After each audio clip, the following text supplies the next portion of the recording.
नमस्कार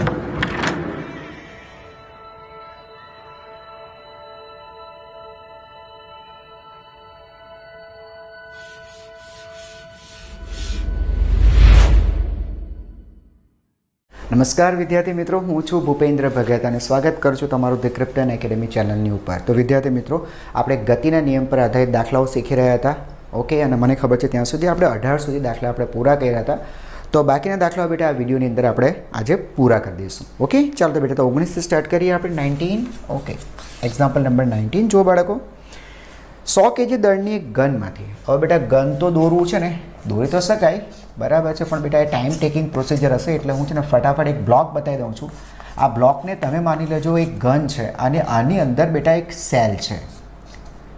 okay, cell ગોળી હે ને, એક સેલ છે। અચ્છા, હવે કીધું કે 100 kg દળની ગન, એટલે બેટા ગન છે ને બેટા એનું દળ તમને કહી દીધું છે 100 kg। Okay fine. હવે શું કહે છે, તેમાંથી 0.20 kgનો એક શેલ, આ જે સેલ છે બાળકો એનું દળ છે 0.20 kgનો એક સેલ છે। એ સેલ ફોડવામાં આવે છે ગનની નાળમાંથી બહાર આવતા સેલની ઝડપ। તો જ્યારે બેટા સેલ જ્યારે બહાર આવે ને બેટા ત્યારે તેની ઝડપ આપી દીધી છે આપણને કે તે 80 મીટર પર સેકન્ડથી બહાર આવે છે। તો ગન કેટલી ઝડપથી પાછી ફેંકાશે, ગન કેટલી ઝડપથી પાછી ફેંકાશે બેટા, એને ગનનો રિકોઇલ કહેવાય, ગનનો રિકોઇલ કહેવાય। બાળકો જરા સાંભળજો, તમે લોકોને જોયું હશે કે જ્યારે સૈનિક પોતાના ખભા પર બેટા જ્યારે ગન રાખતો હોય છે ને, અને જ્યારે એ સેલ જ્યારે બહાર નીકળતી હોય ને ત્યારે એ ગન ખભા પર પાછળ વાગતી હોય છે, એટલે ખભા પર બળ લગાડતી હોય છે। બસ તો એને કહેવાય રાઇફલ અથવા તો ગનનો રિકોઇલ। આપણે એ જ પૂછ્યું છે કે કેટલી ઝડપથી ગન પાછી આવશે।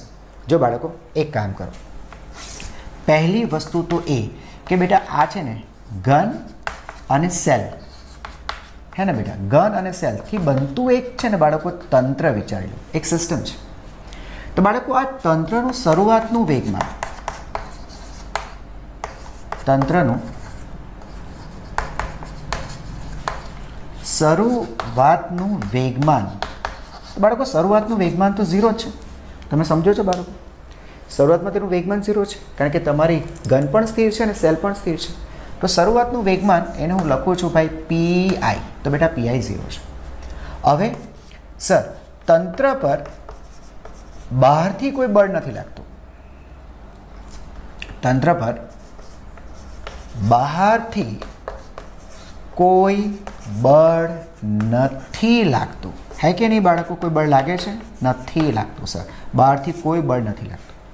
તો તમને ખબર છે બેટા નથી લાગતું, તો પછી એમ લાવીને કે સર F बराबर 0 होने तो बाळको तंत्रनु कुल वेगमान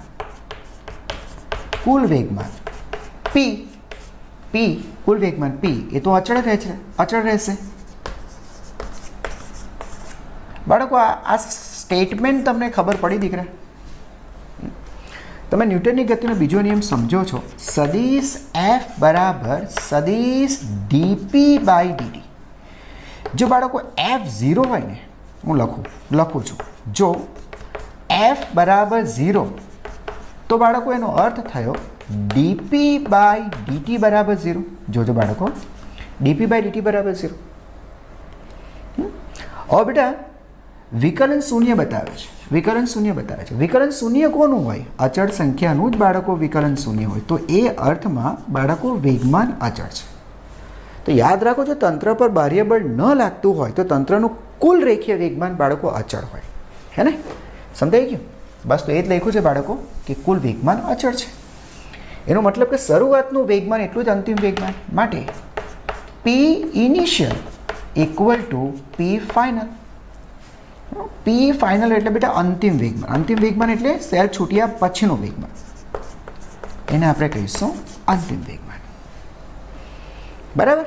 તો પ્રારંભિક વેગમાન અંતિમ વેગમાન સમાન છે, તો પછી એમ લખાય ને બેટા, તો અંતિમ વેગમાન પણ 0। સીધી વસ્તુ છે બેટા, પ્રારંભમાં વેગમાન 0 છે તો અંતિમ વેગમાન પણ 0 હોવું જોઈએ। સર અંતિમ વેગમાન કઈ રીતે 0 હોઈ શકે? કારણ કે સેલ છૂટે હે ને, તો તે કંઈક વેગમાન મેળવે આગળની બાજુએ, અને ગન પાછળ ગતિ કરે તો એને પણ કંઈક વેગમાન મળ્યું, તો સર બંનેના વેગમાન છે તો વેગમાન 0 કેવી રીતે થાય? હું લખું, ચાલો.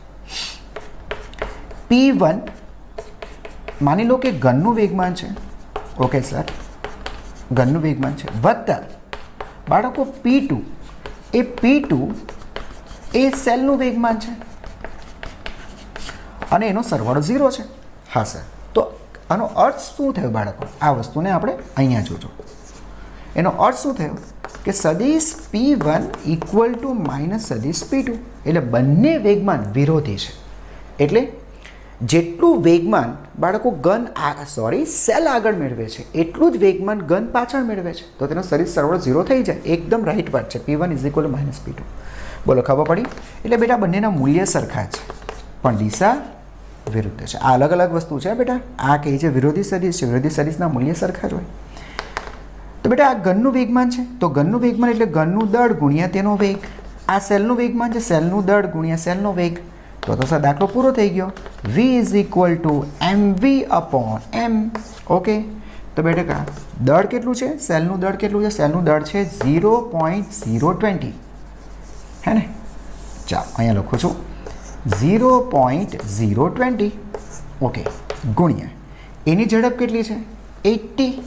ઓકે, 80 ડિવાઈડ બાય દળ, ઘનનું દળ 100. ચાલો 8 દુ 16 કરીએ. આ બેટા છે 10 ની -3 ઘાત, -3 વત્તા 1 એટલે -2. -2 નીચેથી આ બીજા -2 ઉપર ગયા એટલે 10 રેઝ ટુ -4. ખબર પડે? એટલે V is equal to 1.6 into 10 raise to -5 આટલા મીટર પર સેકન્ડ. બોલો, ખબર પડી?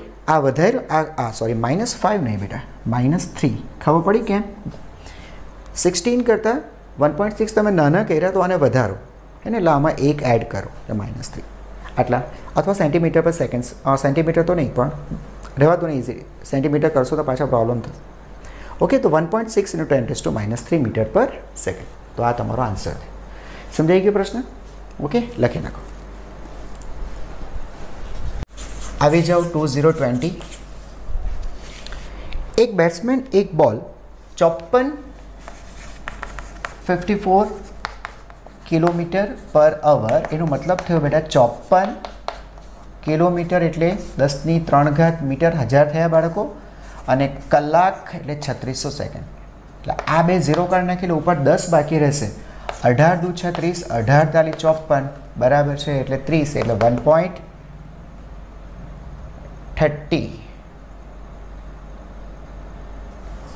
18 તાલી 54, 18 દુ 36 બરાબર 30 ભાગ્યા 2 એટલે 15 મીટર પર સેકન્ડ. બોલો, ખબર પડી દીકરા? 15 મીટર પર સેકન્ડ. આની ઝડપથી ગતિ કરે છે. ઓકે, તો એ શું કહે છે બેટા? એક બેટ્સમેન બોલનું તેની 54 કિલોમીટર પ્રતિ કલાકની પ્રારંભિક ઝડપમાં બદલાવ કર્યા સિવાય 45 અંશના ખૂણે જ ડિફ્લેક્શન આપે છે. 1 મિનિટ, હું ફિગર બનાવું, આકૃતિ બનાવીએ બાળકો આપણે. તો બેટા આ છે ને બેટ છે, બેટ. આ બેટ વિચારો, આખી બેટ નથી બનાવી, બેટનો અમુક જ ભાગ બનાવ્યો છે. હવે થાય છે શું બાળકો? એક બોલ અહીંયાથી આવે છે, આટલા વેગમાન સાથે આવે છે. વેગમાન માટે લખી શકો બેટા દળ ગુણ્યા ઝડપ, દળ ગુણ્યા વેગ, હે ને? વેગમાન. ઓકે, આનું બોલનું દળ પણ આપેલું છે 0.15 kg. લો, આ બોલનું દળ પણ આપેલું છે આપણને 0.15 kg. તો એ કહે છે આ દિશામાં આવે છે. હવે બેટા આની સાથે અથડાય એટલે અથડાઈને પાછું ફરે. બેટા તમને છે ને આ ખૂણો આપેલો છે 45 ડિગ્રી. ઓકે, તો કહે છે બળનો આઘાત કેટલો. સીધી વસ્તુ છે બેટા, બોલ એમ આવતી હોય, તમે બળ લગાડો છો, પાછી જાય છે. તો કહે છે કે આ બળ, આ દિશામાં તમે બળ લગાડો ને બાળકો, બેટ વડે બોલ પર લાગતું બળ આ દિશામાં હશે તો જ બેટા આમ ગઈએ. ઓકે, કહે છે બળનો આઘાત કેટલો થશે. બાળકો જ્યારે પણ વાત બળના આઘાતની થાય, બળનો આઘાત, તો બાળકો બળનો આઘાત થાય બળ ગુણ્યા સંપર્ક સમય. તમે સમજો બેટા, અહીંયા બહુ મોટા મૂલ્યનું બળ હોય પણ બહુ નાના સમય માટે લાગતું હોય, કારણ કે બોલ અને બેટ સાથેનો સંપર્ક સમય બહુ જ ઓછો હોય. તો બેટા આ સૂત્રનો ઉપયોગ ન થાય, પણ F ઇન્ટુ ડેલ્ટા ટી બરાબર ડેલ્ટા પી લખી શકાય. ન્યૂટનની ગતિનો બીજો નિયમ છે, તમે સમજી ગયા હશો, ઘણા દાખલા ગણ્યા આપણે, સમજાય છે? એટલે આ શું થયું બેટા? વેગમાનમાં થતો ફેરફાર. તો બોલના વેગમાનમાં થતો ફેરફાર, બળનો આઘાત એટલે બોલના વેગમાનમાં થતો ફેરફાર, બરાબર, બોલના વેગમાનમાં થતો ફેરફાર સમજાય છે, એટલે P2 માઇનસ P1 આ રીતે. બોલો ખબર પડી? હવે તમારે બેટા P2 અને P1 શોધવો પડશે. ચાલો હું પહેલાં તમને P1 શોધી આપું. P1 એટલે શું બેટા? અથડાયા પહેલાંનું વેગમાન, હા ને? અહીંયા લખું છું અથડામણ પહેલાંનું વેગમાન. અથડામણ પહેલાંનું વેગમાન. તો અથડામણ પહેલાંનું વેગમાન કેટલું હશે બાળકો? જો બેટા વેગમાન છે ને આ દિશામાં છે, આ દિશામાં વેગની દિશામાં વેગમાન હોય, આ દિશામાં છે. એક કામ કરે બેટા, આ ખૂણો થીટા ધારી લઈએ, જોકે આ પણ થીટા જ થશે, બરાબર, થીટા, બરાબર. એટલું મતલબ કે સર આખો ખૂણો 2θ45 ડિગ્રીનો છે, એમ જ કહેવા માગું છું? હા બેટા એમ જ કહેવા માગું છું. બાળકો આ છે ને કોઈ અક્ષની સમાંતર નથી. તમે જુઓ છો ચોથા ચરણમાં છે, એટલે ધન x અને આ ઋણ y થશે, અક્ષને સમાંતર નથી. આવા કિસ્સામાં બેટા તમારે છે ને તેના ઘટક પાડવા જ પડે. એટલે આ થીટા છે ને બાળકો આને લઈ લો થીટા. બોલો ખબર પડી? અચ્છા, તો સર બેટા આના બેટા બે ઘટકો પડશે. જરા જુઓ બેટા, એક આ એક્સને સમાંતર, બીજું ઋણ વાયને સમાંતર. એક્સને સમાંતર હશે mv cos થીટા, બરાબર. જો કે એક્સને સમાંતર છે એટલે મારે આઈ કેપ લખવું જોઈએ, બરાબર. અને આ ઋણ વાયને સમાંતર છે એટલે mv. જો બેટા થીટાથી દૂર ગયા એટલે સાઇન થીટા. ઘટકો પાડતા બેટા આવડતા હશે, થીટા તરફ કોસ લખો, થીટાથી દૂર સાઇન લખો, આટલું યાદ રાખજો, બરાબર બાળકો. હવે નીચે છે એટલે માઇનસ બેટા જે કેપ. બોલો ખબર પડી? ચાલો અહીંયા લખું છું એક્સ ઘટક કેટલું? mv cos theta into i cap, અને વાય ઘટક કેટલું? mv sine theta into minus j cap. તો બાળકો આ રીતના થશે. આ P1 થયું તમારું. હવે બાળકો P2 શોધી કાઢો. તો P2 એટલે કહેવાનું મતલબ એમ કે અથડામણ બાદનું વેગમાન.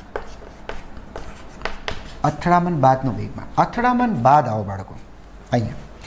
બેટા દળ પણ એટલું જ, ઝડપ પણ એટલી જ. આ નથી બદલાયું, વેગમાનનું મૂલ્ય નથી બદલાયું. એણે કીધું એટલી ઝડપથી જ પાછો જાય છે. આ પણ બેટા કોઈ અક્ષને સમાંતર નથી, કોઈ ચોક્કસ અક્ષને સમાંતર. જો કે મને દેખાય છે ત્યાં સુધી હવે ત્રીજા ચરણમાં છે, તો ધન એક્સ અને ઋણ વાયમાં તેના ઘટકો પડશે. બેટા આ થીટા છે, તો શું આને હું થીટા લખી શકું? જો તો બેટા આ અક્ષ તેને સમાંતર આ અક્ષ, અને આ તો એક રેખા છે, હે ને? તો બે સમાંતર રેખાની છેદિકા, તો આ થીટા છે તો આ થીટા થશે. તો બાળકો આના આપણે બે ઘટક પાડીએ, એક આ ઘટક, અને બીજો બાળકો આ પડશે. બોલો ખબર પડી? થીટા તરફ પાડશો એટલે આ થશે mv cos થીટા, અને આ થશે થીટાથી દૂર mv sin થીટા. દિશાની વાત કરીએ તો આ ઋણ એક્સ અક્ષમાં છે એટલે માઇનસ આઈ કેપ, અને ઋણ વાયમાં છે તો માઇનસ જે કેપ. ઘટકો પાડતા બેટા આવડવા જ જોઈએ. હા, તો એક થયો minus mv cos theta i cap, અને બીજો minus mv sin theta into j cap. P1 P2 મળી ગયું. બેટા ઉપર વેલ્યુ પુટઅપ કરો એટલે રાહ જોવાની છે, બસ બીજું અહીંયા પૂરું જ કરી દો. ચાલો તો બેટા બળનો આઘાત F into delta t is equal to P2 minus P1. ચાલો બેટા વેલ્યુ પુટઅપ કરીએ. P2 minus mv cos theta into i cap minus mv sin theta into j cap minus, ચાલો માઇનસ P1 આવ્યું ઉપર, mv into cos theta i cap minus mv sin theta into j cap. બોલો clear થયું દીકરા? આને solve કરીએ. જો બાળકો સમજાતું હોય તો આ માઇનસ બરાબર, એટલે આ પ્લસ થશે. તો બેટા આ પ્લસ ને આ માઇનસ આ કેન્સલ થઈ જશે. આ પદ બેટા તારા જતા રહેશે. માઇનસ માઇનસ પ્લસ, આ માઇનસ ને આ પ્લસ આ જતા રહેશે. એવું નહીં વિચારતા આ માઇનસ છે, આ પણ માઇનસ છે. આ માઇનસ નથી બેટા, બહાર માઇનસ છે, આ પ્લસ થશે એટલે કેન્સલ થઈ જશે. બરાબર. જો બેટા તમને આ વસ્તુ અહીંયા પણ દેખાશે. કયા ઘટક ગયા? mv sin થીટા વાળા ઘટક ગયા, બરાબર છે. જો બાળકો mv sin થીટા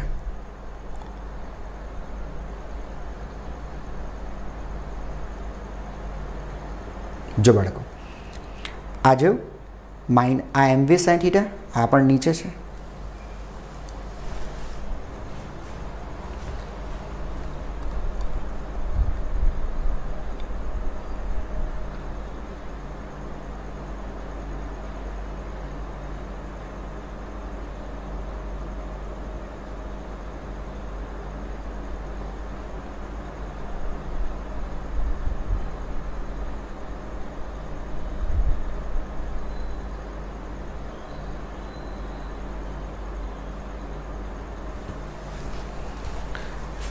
બાદબાકી બેટા કેન્સલ થયું તો ખબર પડી ગઈ. ઓકે, ચાલો હવે આની અંદર બેટા ખાલી વેલ્યુ પુટઅપ કરવાની રાહ જોવાની છે, બીજું કંઈ નથી. લખી નાખો જોઈએ શું થશે બાળકો. ઇક્વલ ટુ આ માઇનસ આ પણ માઇનસ, તો બેટા લખાશે -2 વખત mv cos થીટા બરાબર. એટલે -2 દળની વેલ્યુ 0.15 બરાબર, ઝડપ હતી 15 અને કોસ થીટા જ્યાંથી આવશે બેટા 22.5 ડિગ્રી, કારણ કે 2 થીટા 45 હતો. હવે ગણતરીમાં આવે છે ને તમને થોડો પ્રોબ્લેમ અહીંયા નડશે. કોસ 22.5 બેટા તમે નહીં મળશે, ટેબલ જ નથી હોતું કોસનું, એ તમારે સાઇનમાં કન્વર્ટ કરવું પડશે. કોસનો બેટા સાઇનમાં કન્વર્ટ કરવા માટે 90માંથી બેટા આને બાદ કરી નાખો, એટલે આ થશે 63.5 બરાબર છે. 22 બરાબર, તો 22 હા બરાબર છે. ઓકે, આપણે 90માંથી બેટા આને 60 નહીં, આ થશે 67.5, વેરી સોરી. ઓકે, 67.5 થયા ને બેટા. 22 તો 68 અને પેલા 0.5. ઓકે, હવે બેટા તમે આનું ટેબલ જોઈ શકશો સાઇનનું, યાદ રાખજો. હા, 90માંથી બાદ કરો એટલે સાઇનનું કોસ અથવા કોસનું સાઇન થાય, એટલે ટેનનું કોટ થાય, કોટનું ટેન થાય, સેકનું કોસેક, કોસેકનું સેક. આ વસ્તુઓ યાદ રાખજો બરાબર. તો -2 ઇન્ટુ 0.15 ઇન્ટુ 15 અને આની જે વેલ્યુ આવે અહીંયા પુટઅપ કરો, તમને આન્સર મળી જશે આટલા ન્યૂટન ઇન્ટુ સેકન્ડ. હા, ને એક વસ્તુ યાદ રાખજો, તમે કદાચ દિશા ભૂલી ગયા હોય તો અહીંયા લખીએ આપણે આઈ કેપ, અહીંયા આઈ કેપ બરાબર, સોરી નીચે અહીંયા આઈ કેપ અને ફાઇનલી આઈ કેપ, અહીંયા આઈ કેપ. તમે જવાબ લખતી વખતે દિશા કાઢી નાખજો, લખજો ખાલી કે બળના આઘાતનું મૂલ્ય આટલા, કારણ કે બોલ આમ જ આવતી હોય જરૂરી થોડી છે. બોલ આમથી આવતી હોય તો બળનો આઘાત આમ થાય, તો બેટા આ આન્સર તમારો પ્લસ આઈ કેપ આવશે. એટલે આપણે દિશામાં નહીં જાઓ, કારણ કે બોલ કઈ દિશામાં આવે છે કઈ દિશામાં જાય છે એવું સ્પષ્ટ નથી કે ભાઈ આમ આવે ને આમ જાય તો બળનો આઘાત આમ થયો, આમ આવીને આમ છે તો બળનો આઘાત આમ થાય, તો એ પ્લસ આઈ કેપ આવે. એટલે આપણે ખાલી લખવાનું બળનું મૂલ્ય આટલું છે. ક્લિયર થઈ ગયું? ઓકે, ચાલો ગુડ. આગળ જોઈએ.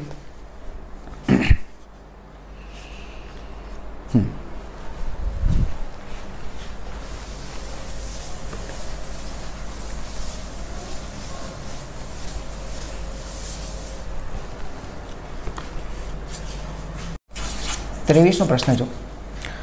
ખાલી અવકાશમાં ઘોડો ગાડીને ખેંચી કે દોડી શકતો નથી. હા બરાબર છે, ઘોડો ગાડીને નહીં ખેંચી શકે. હું તમને સમજાવું.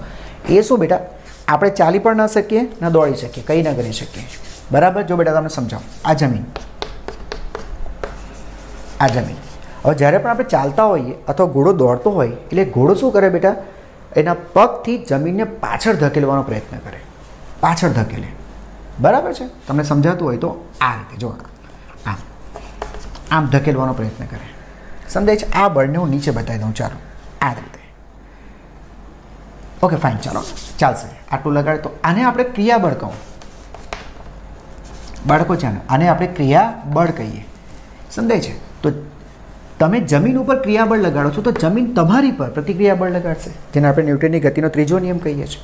તો બેટા તમને છે ને તેટલા જ મૂલ્યનું પ્રતિક્રિયાબળ મળશે.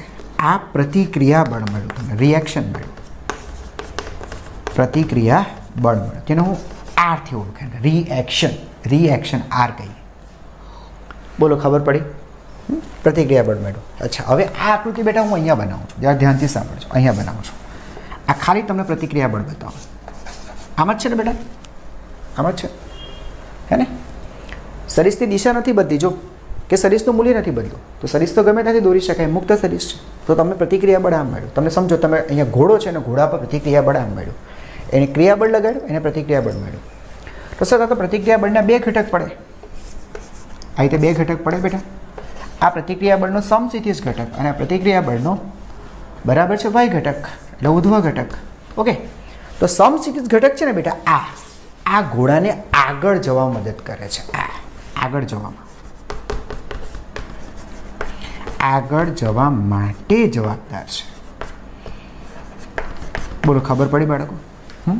તો આ શું કરે છે, આ તમારા ઘોડાનું જે વજન બળ છે, નીચે તરફ જે વજન બળ લાગે ને બેટા, અહીંયા બતાવી દઉં નીચે વજન બળ, આ ઘોડાનું વજન બળ mg, એને બેટા આ સમતોલે છે ઉધ્વ ઘટક. બરાબર સમજાઈ ગયું? એટલે તમે જમીન પર ઊભા છો તેને માટે પણ જવાબદાર છે આ જમીન તમારી પર જે પ્રતિક્રિયા બળ લગાડતી એના બે ઘટક, ઉધ્વ ઘટક એ તમારા વજન બળને સમતોલે છે, અને બીજું આગળની બાજુ ઘટક. જો આને તો આ સમતોલી લે છે, એટલે તમને સમજી ગયા હશો બેટા વાય દિશામાં તો સંતુલન આવી ગયું, વાય દિશાનો બળો તો 0 થઈ ગયો, પણ એક્સ દિશામાં બળો ક્યાં 0 થાય છે? એક્સ દિશામાં બળ 0 નથી થતા.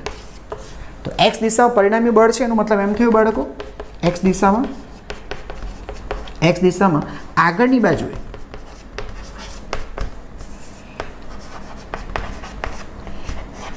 બાજુએ બેટા આર એક્સ લાગે છે, બરાબર છે, જે તમને બેટા આગળ લઈ જાય છે, હવે અવકાશમાં તો જમીન તમને મળે નહીં, હે ને, તો તમે પ્રતિક્રિયા બળ કોણ આપવાનું છે? નહીં મળે ને, એટલા માટે બેટા ઘોડો નહીં ચાલી શકે. ખબર પડી ગઈ? ચાલો, લખવું હોય લખી નાખો. ચાલો, હવે બી ઓપ્શન જોઈએ. ઝડપથી ગતિ કરતી બસ એકાએક અટકે ત્યારે મુસાફરો તેમની બેઠકની આગળ તરફ ફેંકાય છે. હવે બસ ચાલુ છે, તમે એની પર બ્રેક લગાડો છો. ડ્રો કરીને તમને બતાવો. ચાલો, હવે બેટા બસ છે,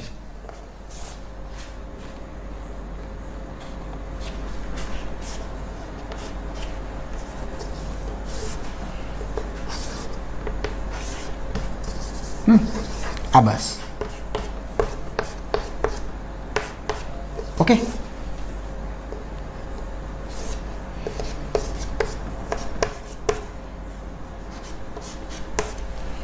ચાલો, ઇનફ. આ બધી વિન્ડો થઈ ગઈ, ઓકે. આ બસ. ઓ બેટા થયું શું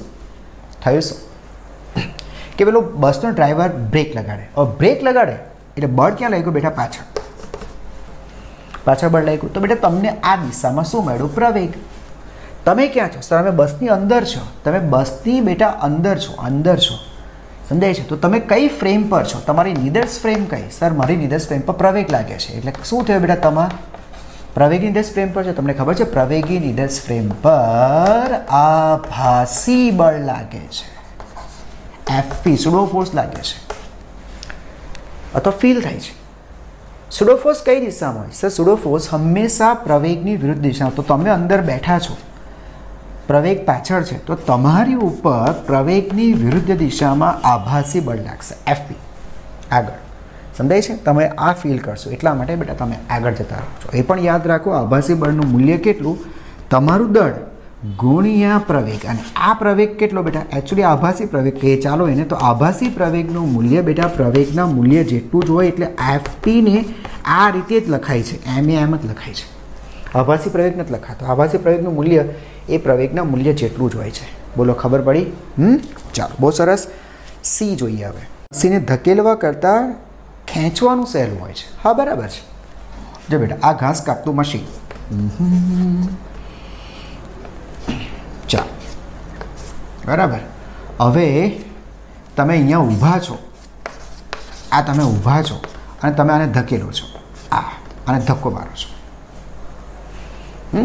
હવે બાળકો મારી વાતને તમે સમજો કે તમે જ્યારે આમ ધક્કો મારો ને, આ અમુક બળથી તમે જ્યારે ધક્કો મારો, આ બતાવ્યું છે, બટ ધક્કો મારો એટલે સર આના છે ને બેટા બે તમારા બળના બેટા છે ને શું થાય ખબર? બે ઘટક મળશે. યસ, આ રીતે આગળની બાજુએ અને વાયને સમાંતર, એટલે સમસીધી દિશામાં અને શિરોલંબ દિશામાં, અધોગામી.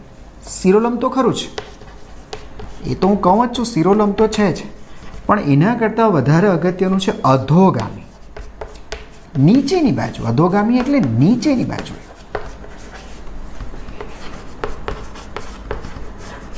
નીચેની બાજુ તો શું થાય ખબર બેટા? કે તમે જે બળ લગાડો છો તે ઘાસના મશીનને આ આગળ લઈ જાય છે.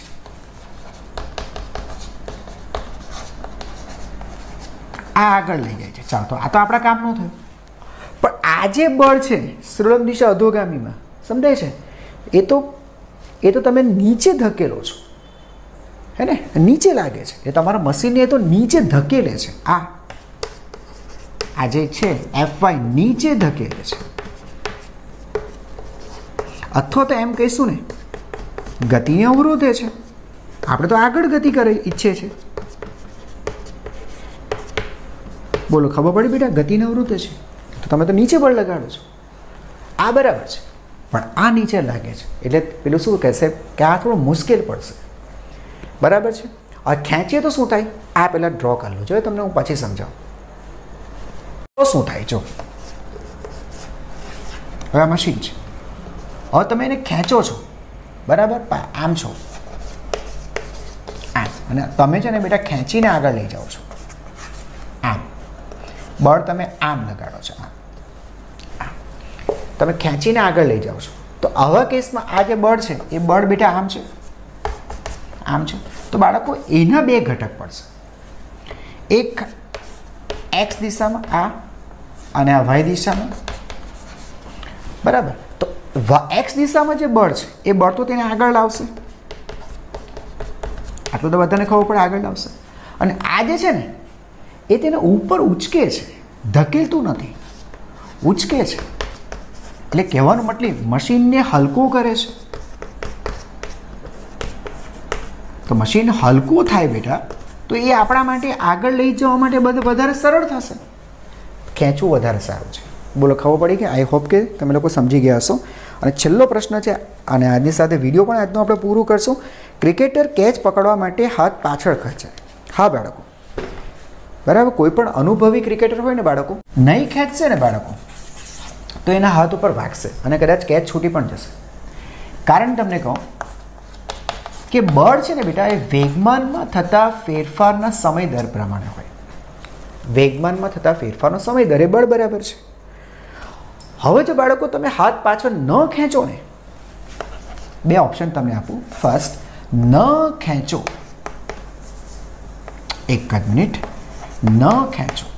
ન ખેંચો તો બેટા જે સંપર્ક સમય છે ને એ સંપર્ક સમય બહુ નાનો થાય, સીધો બોલ તમારા હાથમાં આવીને વાગે, બરાબર? એટલે બોલ અને હાથનો જે સંપર્ક સમય છે બહુ ઓછો. જો એકવાર સ્પર્શ કરી દે પછી તમે એને પછી 0 સંપર્ક સમય એટલે કેટલો? તમારા હાથમાં ટચ કરે એ દરમિયાનનો સમય છે ને, એ સંપર્ક સમય કહેવાય, બરાબર? પછી બીજી ક્ષણે એ સમય નથી, એ તો તમારા હાથમાં વાગી ગયું, બસ પતી ગયું. તો સંપર્ક સમય બેટા બહુ નાનો થાય. સંપર્ક સમય દીકરા નાનો થાય ને તો આ જે ગુણોત્તર છે delta p by delta t, તેમાં ડેલ્ટા ટી જો નાનો થાય તો તમે સમજી ગયા આખો ગુણોત્તર વધી જાય, અથવા તો કહેવાય કે બળ વધી ગયું. એ તમારા હાથમાં બેટા વાગે, બળ વધારે છે એટલે વાગશે. બળ વધે, બળ વધે તો બેટા વાગે અને કેચ છૂટી જાય. અને ઉલટું જો તમે હાથ ખેંચો, આ હાથમાં બોલ આવ્યો, તમે હાથ પાછળ ખેંચો, સમજાય છે? તો બોલ અને હાથ વચ્ચેનો સમય મોટો થાય, સંપર્ક સમય તમે વધારી દીધો. વધારશો તો આ જે ગુણોત્તર છે delta p by delta t, એમાં ડેલ્ટા ટી છેદ મોટો થાય, છેદ વધે તો આખો ગુણોત્તર નાનો થાય બાળકો. 10 વડે ભાગોની જગ્યાએ 20 વડે ભાગો તો આ નાનો થાય. એ જો નાનો થાય તો આમ તો બળ બરાબર છે, તો બળ પણ નાનો થાય, એટલે બળ ઘટે તો ન વાગે અથવા તો ઓછું વાગે, તમે કેચ પકડી શકશો. આઈ થિંક આ બધી વસ્તુઓ તમને સમજાઈ ગઈ હશે. બોલો, ખ્યાલ આવી ગયો બાળકો? યસ. તો ફિઝિક્સ ફીલ કરવાની વસ્તુ છે બાળકો, એને સમજો તો 100% તમને મજા આવશે. અને આની સાથે બેટા આપણે વિડીયો પૂરો કરીએ છીએ. હું વધારાના દાખલા પણ બેટા ગણાવીશ, એ પણ ગણીશ, બરાબર છે? તો નેક્સ્ટ વિડીયોની અંદર આપણે વધારાના દાખલાઓ ચાલુ કરી દઈશું. તો બાળકો, આઈ હોપ કે તમને મજા આવતી હશે. અને જો મજા આવતી હોય તો બેટા આ વિડીયો બરાબર તમારા સુધી મર્યાદિત ન રાખો, તેને આગળ પહોંચાડો. ઓકે બાળકો, thank you very much. Next વિડીયોમાં પાછું મળવાનું થશે. ત્યાં સુધી yes, keep learning and thank you for watching.